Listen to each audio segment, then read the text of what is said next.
Hello friends, कैसे हैं आप सभी। Welcome to the part 2 of geography MCQ series. इस क्लास में हम class 9, 8th, 9th and 10th के एनसीईआरटी क्वेश्चन सॉल्व कर रहे हैं। फर्स्ट पार्ट अगर आपने नहीं देखा है तो it's already been uploaded on the channel, आप देख सकते हैं। So let's start with the question number 13। Last part तक हमने क्वेश्चन नंबर 12 तक किया था। In the final stage, the Ganga and the Brahmaputra merge into the sea before merging into the sea known as Padma. And second statement है Ambala city is located on the watershed between the Indus and the Ganga river. So, जो Ganga and Brahmaputra है we know that ये बांग्लादेश में meet होती है। बांग्लादेश में मिलके then it's ultimately it falls into the bay of Bengal. So before meeting जब Ganga and Brahmaputra merge होती है इट इज़ कॉल्ड मेघना एंड नॉट पद्मा। ठीक है, that is why this statement is wrong. Second statement हमारा ट्रू है कि Ambala is located on the watershed between the Indus and the Ganga river system. So हमारा only 2 is the right answer. Now question number 14, wrong statement को हमने highlight करना है। Cannula is a tributary of Mahanadi. The Indus River rises out of the mountainous region in Attock. Koyna is a tributary of Krishna and the Kaveri Nadi river forms the second largest waterfall of India. तो जो cannula है this is not a tributary of Mahanadi but Brahmaputra. Brahmaputra की other tributaries का नाम है सुबनसिरी, लोहित, दिहांग Dibang. These are some of the tributaries of Brahmaputra. And Indus River rises out of the mountainous region at Attock. बिल्कुल correct है ये स्टेटमेंट हमारा। Koyna is a tributary of Krishna. अब कृष्णा की नदी की अगर बात की जाए तो it rises in Maharashtra near Mahabaleshwar. And Krishna नदी की ट्रिब्यूटरीज है तुंगभद्रा। इसको नोट करते रहना साथ में, it will be helpful. Koyna, Ghat Prabha, Musi and Bhima. ठीक है, that is Y Koyna is a tributary. तो ये भी स्टेटमेंट हमारा करेक्ट है। कावेरी रिवर की जहाँ तक बात की जाए तो it forms the second largest waterfall. The statement is correct. Second largest waterfall कौन सा हमारा? Shiva Samudram waterfall. And first the largest waterfall in India is not Jog falls but Kunchikal falls. ये हमारा कर्नाटक में है। ठीक है, now let's move to the next question. Question number 15, consider the following statement. Kolar goldfield electricity supplied एक second. In Kolar goldfield electricity supplied which is generated from the Mettur dam. Godavari is also known as Dakshin Ganga. सो जहाँ तक गोदावरी की बात की जाए तो it is the largest peninsular river. ये आप एक फैक्ट ध्यान में रखना। ओरिजिनेट कहाँ होती है ये नदी? It originates near Nashik. इसका ड्रेनेज बेसिन गोदावरी का कौन से स्टेट्स को कवर करता है? महाराष्ट्र को, एमपी को, ओडिशा को, आंध्रा को। And some of the tributaries of Godavari are Purna river, Wardha, Pranhita, Manjra, Wainganga and Penganga. तो ये ट्रिब्यूटरीज के नाम याद रखना, नोट्स में इन सब सारी इन्फॉर्मेशन को लिख लेना। एंड सो हमारा 15 का फॉल्स स्टेटमेंट हमसे पूछा है तो दिस इज़ हमारा false statement. Kolar goldfield electricity, Mettur dam is in Karnataka on river Kaveri, but this statement is wrong. Second statement हमारा सही है, that is why only 1 is the right answer. Now let's move to the next question, question number 16। Kaveri originates in the Brahmagiri range and joins the Bay of Bengal south of the Cuddalore, Tamil Nadu. And the second statement is Brahmani and Baitarani river flows towards the west. इस question में हमें बताना है false statement को, ठीक है।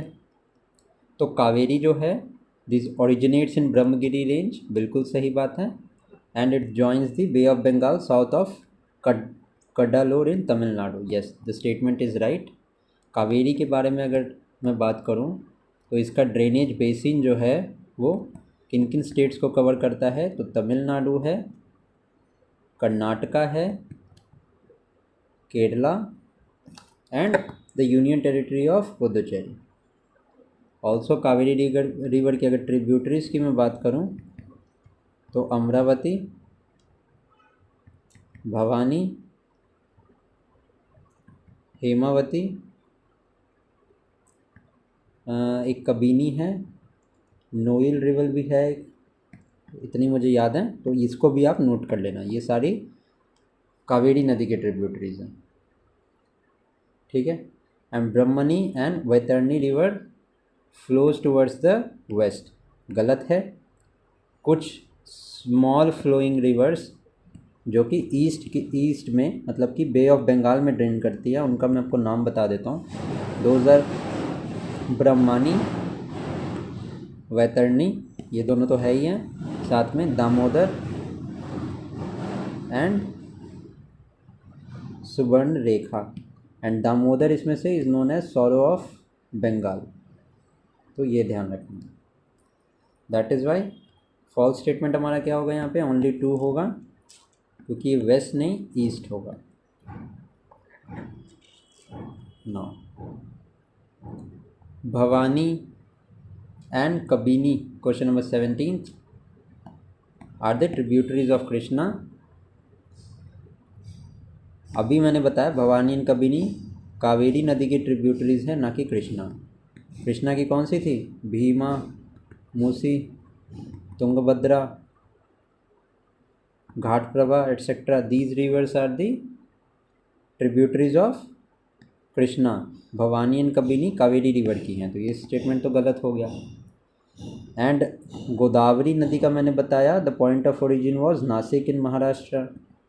तो जो नदी महाराष्ट्र में ओरिजिनेट हो रही है और वो ईस्ट फ्लो करके बे ऑफ बंगाल में ड्रेन करेगी आंध्र प्रदेश से होके, then it will ultimately drain into the bay of Bengal.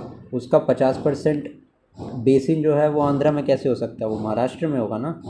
That is Y यहाँ पे आंध्रा नहीं महाराष्ट्र में होगा। That is Y neither statement 1 not statement 2 is right. अब क्वेश्चन नंबर 18 देखते हैं। The river cleaning program in the country started in 1995 with the Ganga Action Plan. Now, Wular Lake of Jammu Kashmir has been formed due to geological activities. And तीसरा हमारा जो है statement, that is Wular lake is the second largest fresh water natural lake. अब चलो Wular lake के बारे में कुछ इन्फॉर्मेशन देख लेते हैं। ये यूपीएससी में भी क्वेश्चन आया था, ठीक है। So this is an important lake. ये हमारी जम्मू एंड कश्मीर में है, जियोलॉजिकल एक्टिविटी से ये फॉर्म हुई है। It is directly fed by Jhelum river and इसकी वजह से it is the largest natural fresh water lake, ठीक है, लार्जेस्ट फ्रेश वाटर लेक है हमारी। अब अदर फ्रेश वाटर लेक्स की अगर मैं बात करूं तो उनके भी नाम याद कर लेना। डल लेक है which is in Srinagar, Bhimtal Uttarakhand में है ये, नैनीताल ये भी उत्तराखंड में है, and Loktak lake of Manipur. चलो अब ये बताओ लोकटक लेक के पे कौन सा नेशनल पार्क है, it is Keibul Lamjao national park. And यहाँ पे कौन सा क्रिटिकली इंडेंजर्ड स्पीसीज पाई जाती है, दैट इज़ सेंगाई डियर, ठीक है। नाउ एक और लेक है यहाँ पे पैंगोंग सो, ये हमारी लद्दाख में है, बट ये ध्यान रखना this is a salt water lake. salt water lake and highest salt water lake. ठीक है, so this is a additional information that I have given you. तो जो रिवर का तो ये स्टेटमेंट तुम्हारा गलत हो गया. It is not the second largest but the largest fresh water lake. Geological activities वाली बात सही है. रिवर क्लीनिंग प्रोग्राम कब स्टार्ट हुआ था? 1995 में नहीं, this was started in the year 1985 with the Ganga action plan. That is why हमारा only statement 1 is true in this question. अब मानसून क्लाइमेट की बात आ गई कि monsoon climate in Asia is mainly found in the south and south west. ठीक है, south and south west नहीं, it is found in south and south east. ये स्टेटमेंट हमारा फॉल्स हो गया. Most of the rainfall along the coast of Tamil Nadu occurs in the month of September. देखो, जो monsoon की रेनफॉल होती है that is called south west monsoon. जब और साउथ वेस्ट मानसून हमारा नॉर्दर्न पार्ट में ज़्यादा एक्टिव रहता है. बट जब मानसून ख़त्म होता है and the monsoon pulls it back from the northern areas, the phenomenon is known as retreating of monsoon. ठीक है, which is also known as north east winds, जो कि हमारे सदर्न स्टेट्स के जो ईस्टर्न पोर्शन है वहाँ पे रेन्स को ऑकर करती हैं in around October and November में ज़्यादा बारिश होती है in the areas around Tamil Nadu. ठीक है, it is known as retreating monsoon. तो ये जो है ये हमारा ऑकर करता है in the month of October and नवंबर.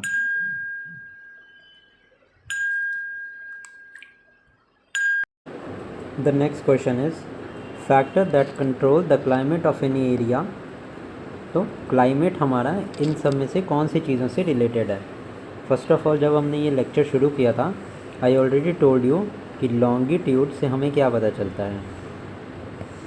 ये हमारा ग्लोब है, these are the longitudes. Okay, now हमने बताया था कि ग्रीनविच मीन टाइम मान लो सेंटर में है, जितना हम ईस्ट के साइड मूव करेंगे we will gain some time. वैसे ही if we will move towards the west we will lose time. So longitude is a concept that is related to time, but latitude से हमें पता चलेगा कि height कितनी है.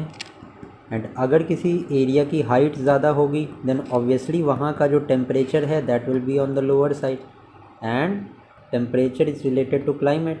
टेम्परेचर कम होगा तो मतलब the climate is cold. Temperature ज़्यादा होगा it means the climate is hot.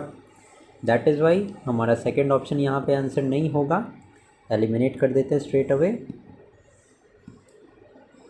D option में देखते हैं, डी में भी 2 है तो ये भी एलिमिनेट कर दिया हमने. So the correct answer is 1, 3, 4 and 5. Now question number 21 देखते हैं. We have to tell the true statement. When a person moves higher from the area Earth's surface, the density of the atmosphere decreases and the temperature increases.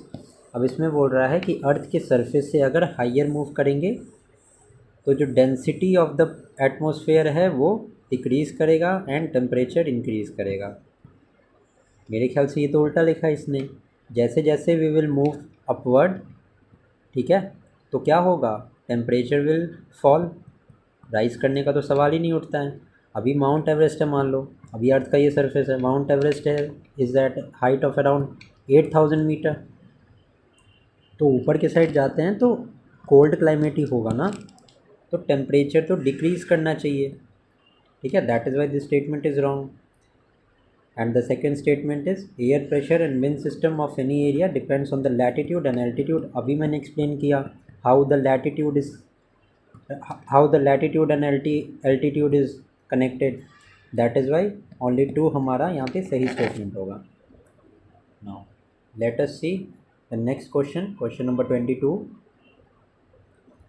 22 में we have to tell the true statement. The maximum altitude of the coastal region is about 300 meter. No, 300 meter तो बहुत ज़्यादा हो गया. 300 metre नहीं है, this is a factual thing, याद रख लेना इसको या नोट्स में ऐड कर लेना, 30 metres. And most of the world's desert are located on the eastern edge of the continent located in the sub tropical reason.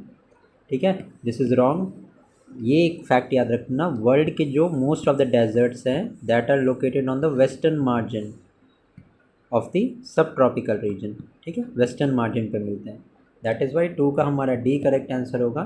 एक फैक्ट की बात और मैं बता दूं आपको, अगर मैक्सिमम एल्टीट्यूड की बात की जाए of the Himalayan region, it is around 6000 metres. Now next is 23, true statement बताना है हमें।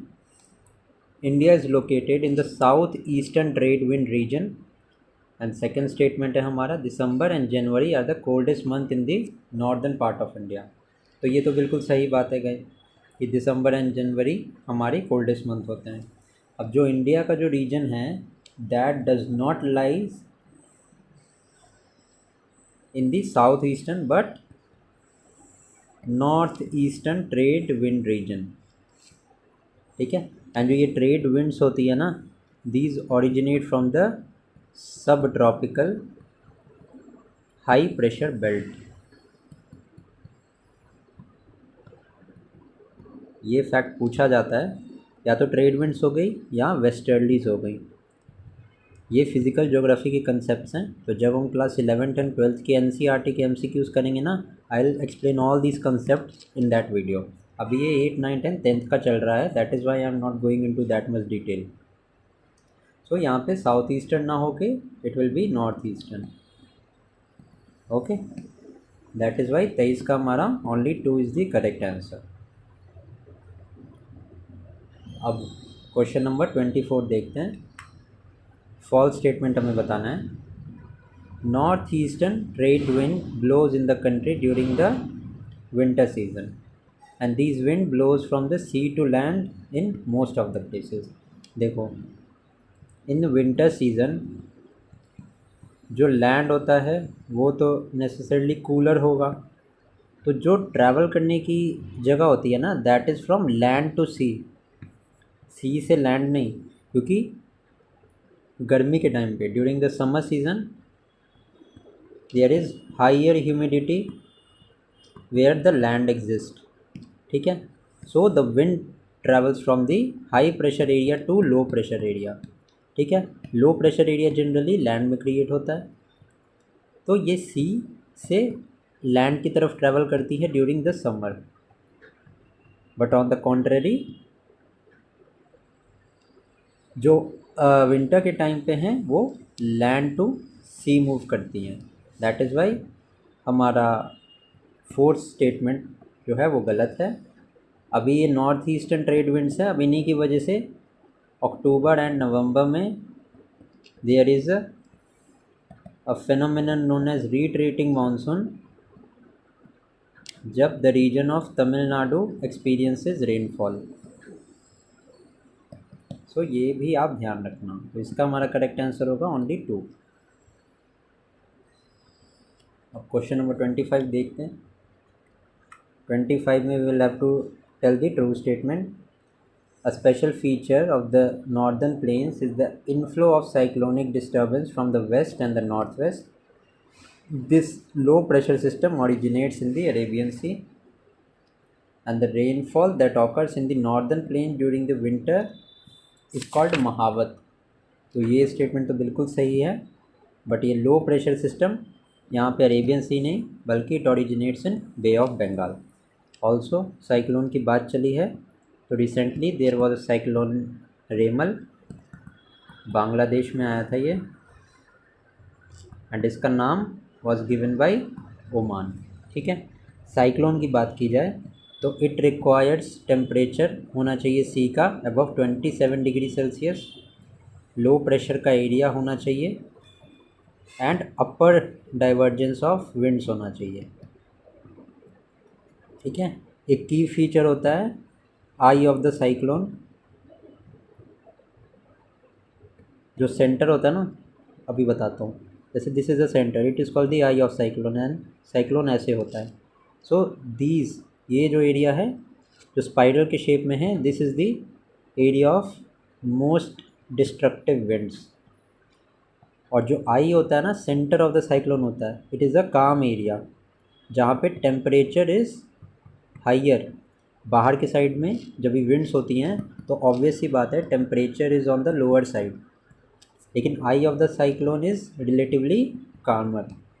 तो जब ये मान लो लैंड का एरिया है एंड जब दिस साइक्लोन विल हिट तो ये पार्ट में डिस्टर्बेंस होगी, हाई विंड्स होंगी, एंड जब ये पार्ट मूव करेगा यहाँ एंड आई आएगी, आई ऑफ द साइक्लोन हिट करेगा, देन ज़्यादा हवाएं नहीं चलेंगी।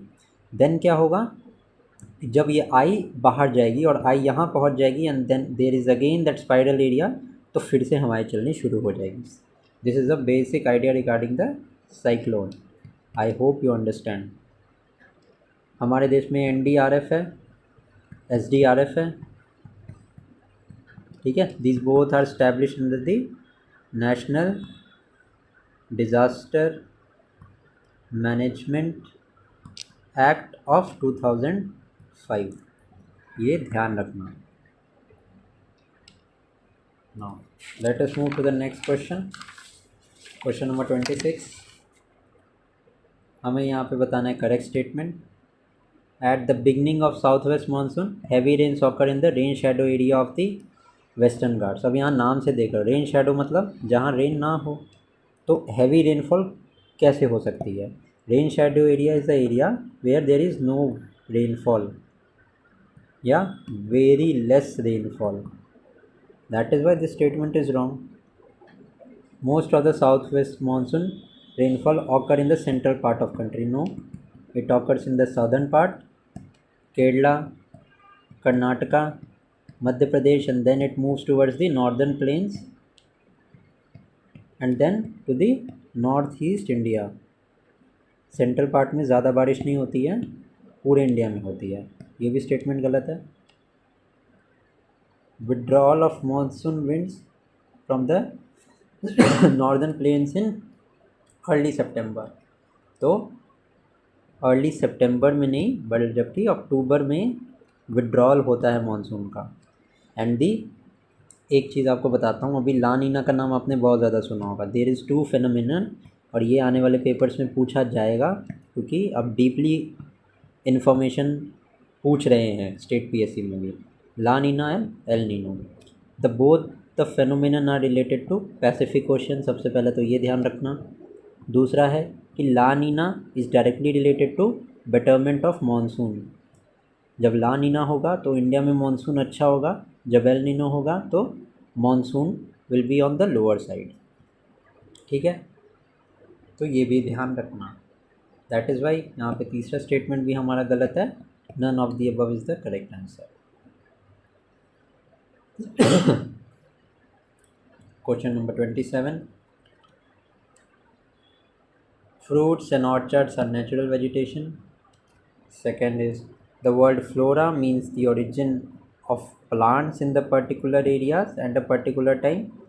5 types of natural vegetations are found in the country. ठीक है, ये स्टेटमेंट हमारा बिल्कुल सही है। 5 types of vegetations are found। कौन कौन सी होती है वो? That is tropical evergreen, tropical deciduous, and ये याद रखना जो ट्रॉपिकल डेसिडियस फॉरेस्ट होते हैं ना, ये सबसे ज़्यादा है इंडिया में। इंडिया में भी मध्य प्रदेश स्टेट की बात की जाए वहाँ पे। Third is thorny forest. Fourth है हमारा माउंटेन। फिफ्थ है हमारा मैंग्रोव फॉरेस्ट। और नेचुरल वेजिटेशन की बात की जाए तो फ्रूट्स एंड ऑर्चर्ड्स पार्ट नहीं होते हैं, इनको बोलते हैं हम, क्या इसके लिए टर्म था मैं भूल रहा हूँ, inland intact vegetation. Yes, intact vegetations होती हैं ये। सेकेंड स्टेटमेंट भी हमारा गलत है। Correct answer is only 1। अभी हमें बताना है कि इन सारे जगह का फीचर क्या है।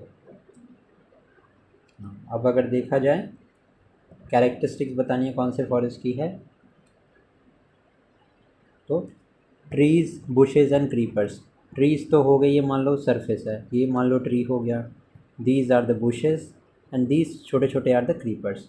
तो जहाँ मोर रेनफॉल होगी वहीं तो ये सारे फीचर्स देखने को मिलेंगे।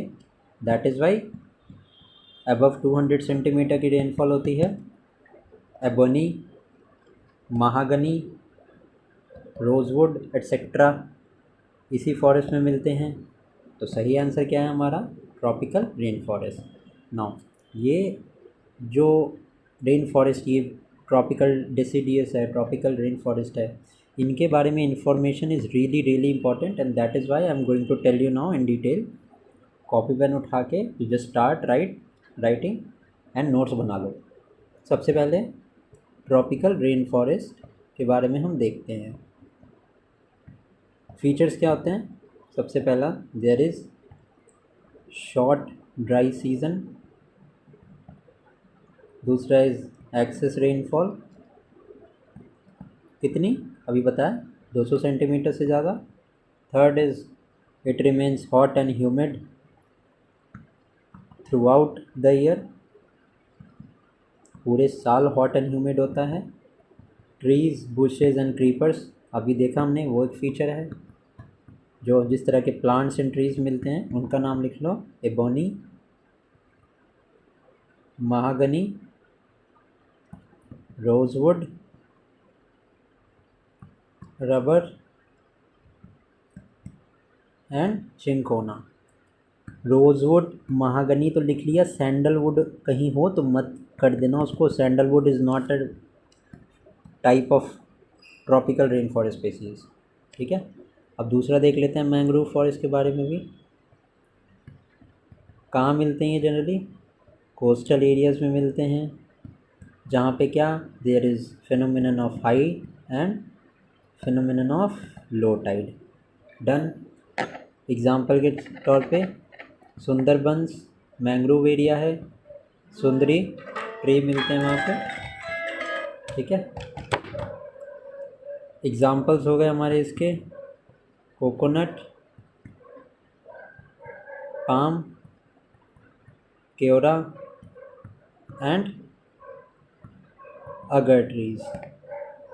तो ये भी ध्यान रखना। एक थॉर्नी फॉरेस्ट का एग्जांपल दे देता हूँ।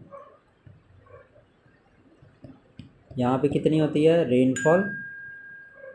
Is less than 70 centimetre. Types of forest में आ गया अकासियाज, date palm,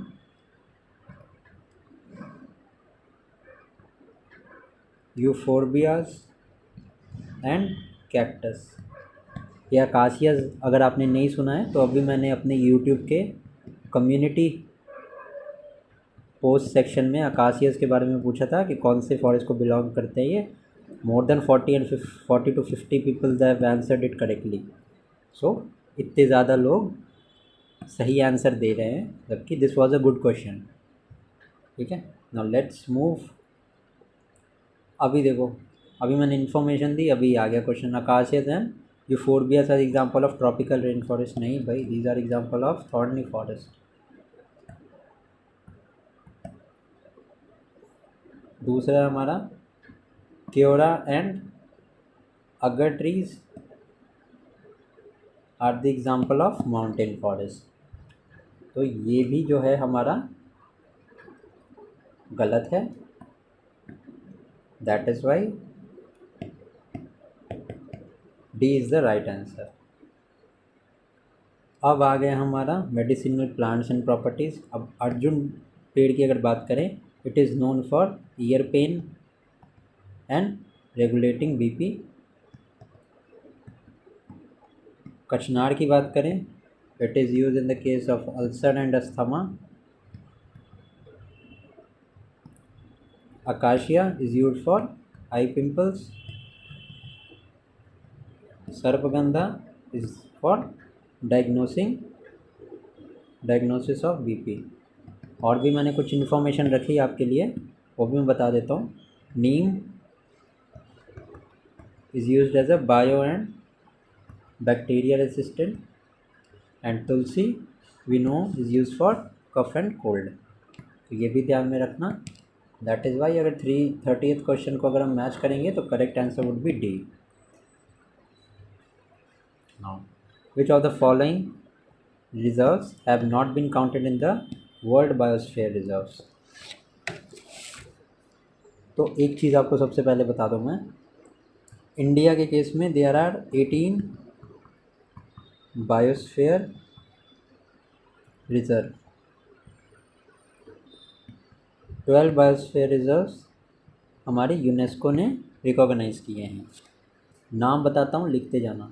Sundarban, Nanda Devi, Gulf of Mannar, Nilgiri, Nokrek, Great Nicobar, Similipal, Pachmarhi, Amarkantak, Agasthyamalai, Kanchenjunga and Panna. अगर नहीं सुना तो वापस से वीडियो को रिवाइंड कर लो 20 सेकंड के लिए, 0.75x पे लगा लो and then note down all these names. फिर से रिवाइज करा देता हूँ। इंडिया में total there are 18 biosphere parks, biosphere reserves, out of which 12 are recognised by UNESCO. ठीक है, दैट इज़ वाई 31 का इस कॉम्बिनेशन के हिसाब से 2, 4 and 5 will be the correct answer. अब the next question is 32। False statement बताना हमें। घड़ियाल is representative of the crocodile species which is found in the world only in India. Yes, this is correct. घड़ियाल is found in the Chambal valley region. अगर IUCN status देखा जाए इसका तो this is critically endangered. Now bharal and kiang are creature found in the tropical thorny forest. No, thorny forest नहीं, mountain forest में मिलते हैं ये। That is why false statement हमारा ओनली 2 होगा।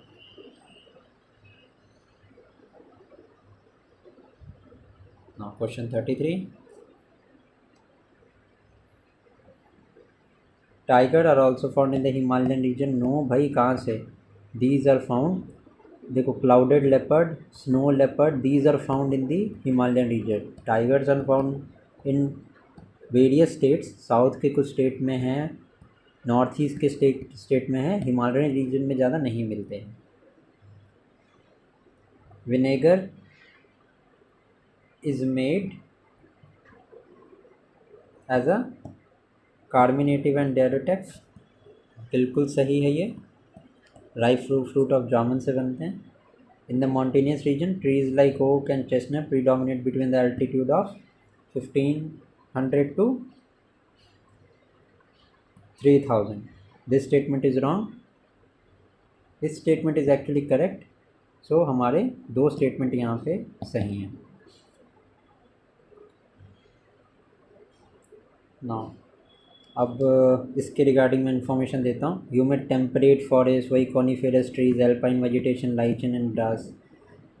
तो देखो, जो ह्यूमिड टेम्परेट फॉरेस्ट होते हैं ना, दीज आर फाउंड अराउंड 1000 से 2000 मीटर की हाइट पे।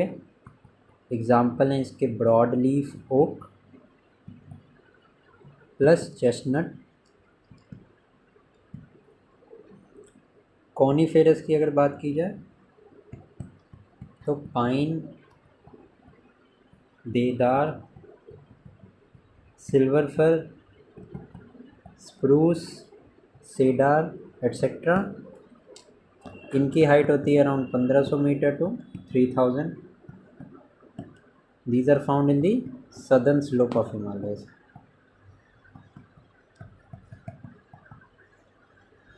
टेम्परेट ग्रासलैंड हमारे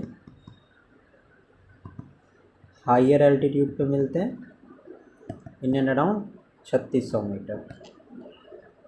अल्पाइन वेजिटेशन जो होती है it is found above 3600 metre. और lichens and grass these are found at the higher altitude. So इसके हिसाब से 34 का all the statements are correct. Census से क्वेश्चन है ये। As of March 2011 India's population was 16.5% of the total world population and 18% of the total population lived in Uttar Pradesh. अभी देखो, India की जो टोटल पॉपुलेशन है उसका 17.5% जो है वर्ल्ड की पॉपुलेशन का। 16% population lives in UP and Sikkim की population is 6 lakh. So according to the data given in the question हमारे सारे स्टेटमेंट रॉन्ग हैं।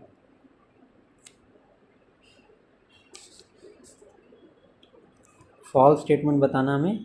Population density of Assam and most of the peninsular state is very high. No it is not. UP northern states की density ज़्यादा है, उसमें भी केरला की density काफ़ी ज़्यादा है due to the state is very small. And relative growth is calculated by subtracting the earlier population from later. No this is wrong. D हमारा, दोनों हमारे गलत स्टेटमेंट हैं। क्वेश्चन 37 फॉल्स स्टेटमेंट बताना है। The change in population is only the effect of mutual combination of birth and death. No. Migration, internal factors, external factors, these all are responsible. ठीक है, पहला स्टेटमेंट हमारा गलत है। India's population has increase from 3610 lakh to 12,100 lakh in 2011। तो this statement is correct. अब देखो ये सारे स्टैटिक क्वेश्चन है, इसमें ज़्यादा कुछ हम कर नहीं सकते हैं, इतना डेटा याद करने की ज़रूरत नहीं है। That is why I am skipping also.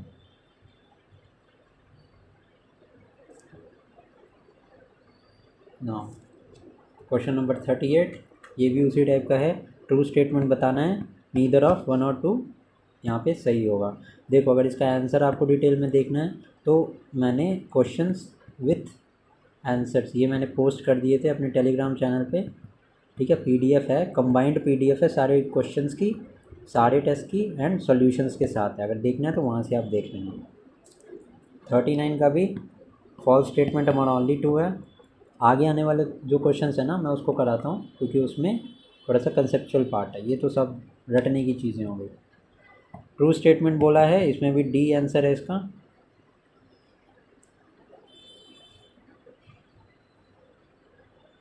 Forty one की बात की जाए तो government of India started a comprehensive family planning programme in 1953। हाँ ये स्टेटमेंट सही है। एंड सॉरी ये स्टेटमेंट गलत है। 41 का हमारा ओनली 1 सही है, फॉल्स स्टेटमेंट है। सेकंड स्टेटमेंट हमारा सही है। अब internal migration bring changes in the size of population. Internal migration does not affect the distribution of population. देखो ये सारे वैसे ही क्वेश्चन हैं, अब इसका क्या ही मैं करूँ, तो इसका डी आंसर है। अब देखो 43 आया, ये अपने काम का क्वेश्चन है। कृष्णा रिवर की tributaries I already told you क्या क्या है।